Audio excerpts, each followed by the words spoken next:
We've been dabbling in writing the inequalities and solving. Today we're going to go full-blown writing and solving, all right? No more dabbling.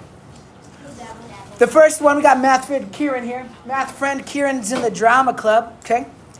Kieran loves the drama. And for their final rehearsal, they're having a dinner, and it's Kieran's job to get the food for the dinner. Whoops. So Kieran doesn't have that Grubhub action. Kieran has to actually go to a store and buy food. What is required is Kieran only has $60 to spend. Okay, everybody Venmo'd Kieran, and they buy the food by the pound. You know, like some supermarkets, you go, they got stuff like behind a counter and they scoop it out for you and stuff. Okay, it's $5.29 a pound, which I think might be kind of a good deal. But Kieran also needs 2 bottles of sparkling water because they're trying to get fancy. All right, and each one of those is $2.49. I want you to write down all the constraints to represent the situation, and then tell me how many pounds of food is Kieran going to be able to buy with his $60. I'm looking for you guys to hook me up with some constraints. So what's an expression or an inequality you wrote that shows some constraints? Tess?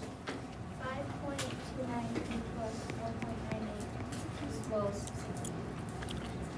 Okay, I'm going to put a variable in here. 5.29x. X, okay, and then you said plus 4.98? Okay, and then what about that? Equals 60.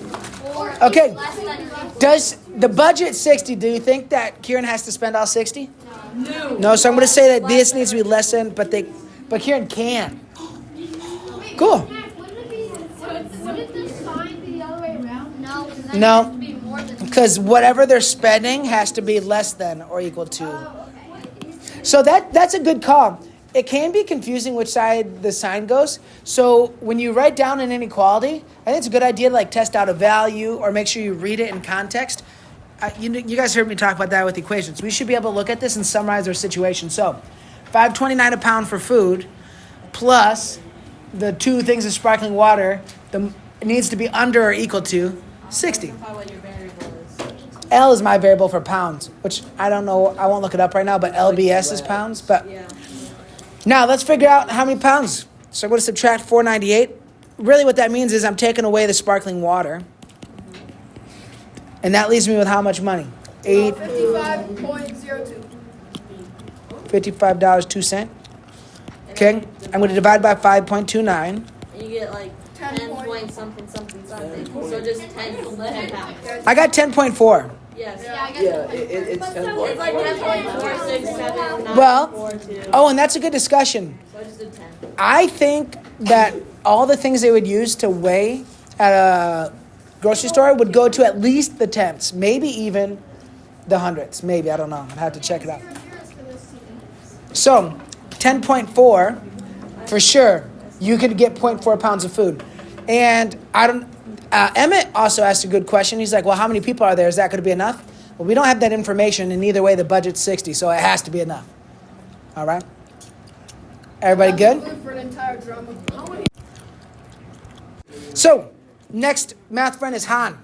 Han is an entrepreneur, has a lawn mowing business, and I don't know a ton about small engines, but I know my little old school no assist mower, just Mr. Mac muscle mower, does not take 5 gallons. I don't even think it takes a gallon. I'm guessing a half gallon or a quarter gallon. He's got 5 gallons, which means Han's rocking a rider. Okay? Han, 5 gallons, that's like a 5-gallon bucket, right? You guys know what that is? That's why it's called a 5-gallon bucket, because it holds 5 gallons. You might not know that. So, he uses 0.4 gallons of gas every hour he mows, which seems pretty efficient. Now, here's Han's dilemma. Han does not know how much gas is in his tank. Yeah. So what you need to figure out is what are the possible number of hours that Han could mow for. Let's go. By 3, 2, 1. Eyes on the board, mouths closed. Who's got an inequality for the situation for me? Ellie? I think this one might work.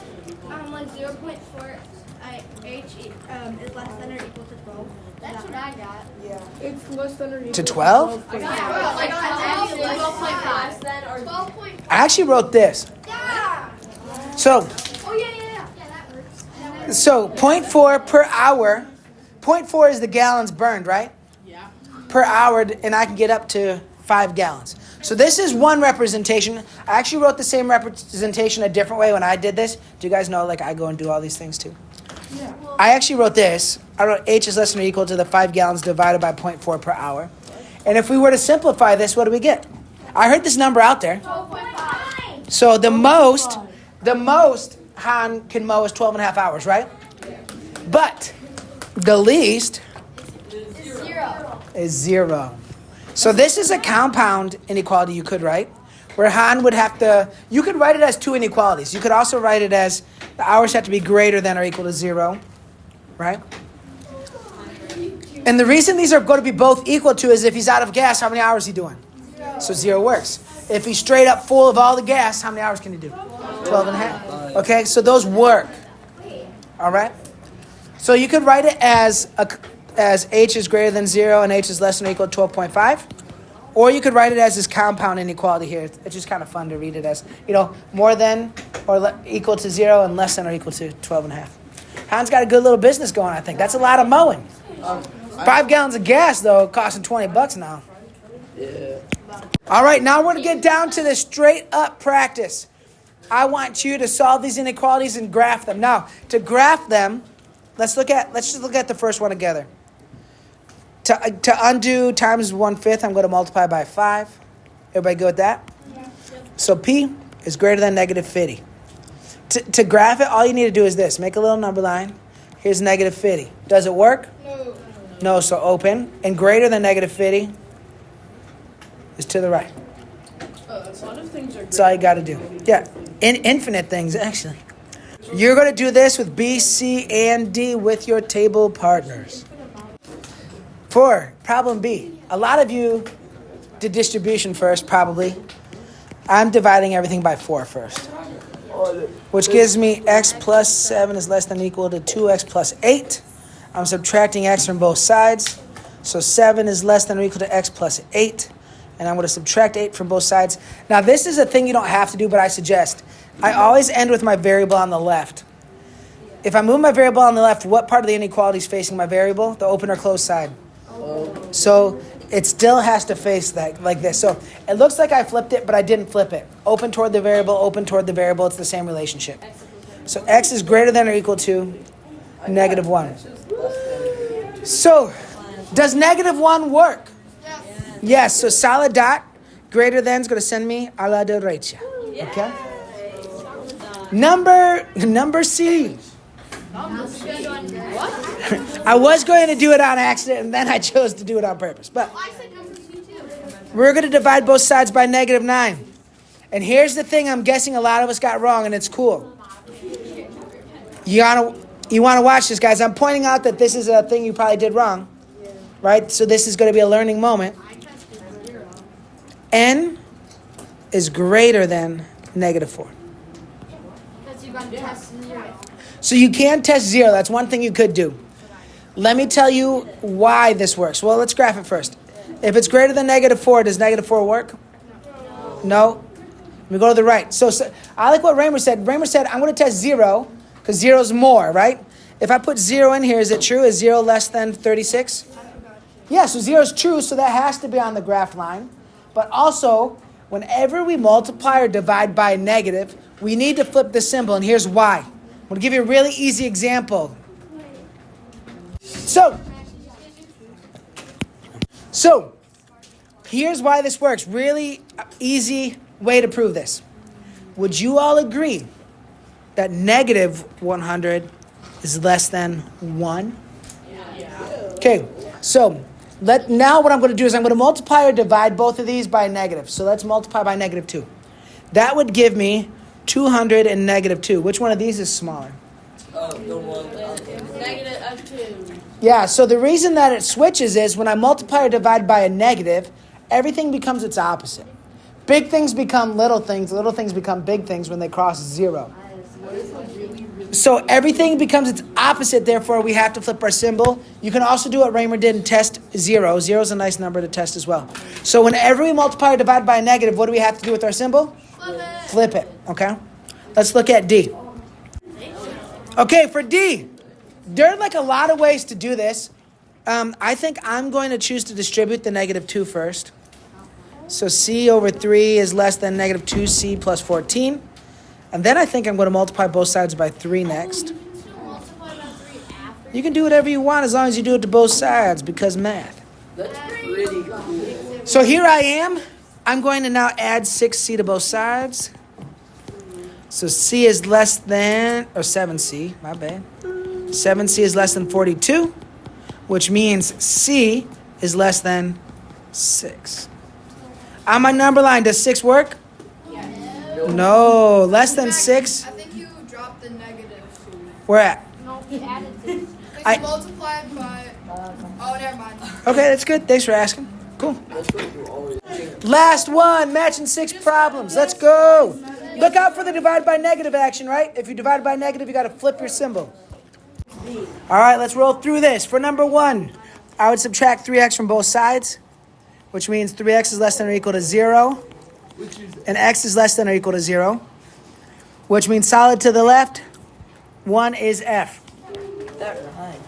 Okay. Number 2, I'd multiply everything by 4. X is greater than negative 2. So open to the right at negative 2. That is E. Number 3, I'm subtracting 5x. Divided by 2. So x is less than or equal to 2. Solid to the right. B. Be careful that x is on the right side. I move it on the left to understand it better. Pointy toward x. Pointy toward x. The next one, I'm going to distribute first. I might run out of room on this one. We'll see. 8x minus 2 is less than negative 4x plus 4. I'm going to add 4x to both sides. That means 12x minus 2 is less than 4. I'm going to add 2. So if 12x is less than 6, x is less than 1/2. So at 1/2, open to the left, that is D. Okay, I'm going to erase some stuff for number 5 here. Number 5, I'm multiplying both sides by 3. So 4x minus 1 is greater than negative 3. I'm adding 1. So 4x is greater than negative 2. Divide by 4, x is greater than negative 1/2. That's open at 1/2 to the right. Where am I at? You're at A. Oh, negative half. My bad. I said 1/2, but it's A. And the last one. I'm going to multiply both sides by 5 to start. And that gives me 12 minus x is less than or equal to 5x. Add x to both sides. So 12 is less than or equal to 6x. So x is greater than or equal to 2. You could use the aluminum. Close that 2 to the right is C. So guys, again, see right here how I moved from here to here? Open toward x, open toward x. I just really like having my variable on the left because it reads like in relation to the variable, which is what we're doing. That's it, friends.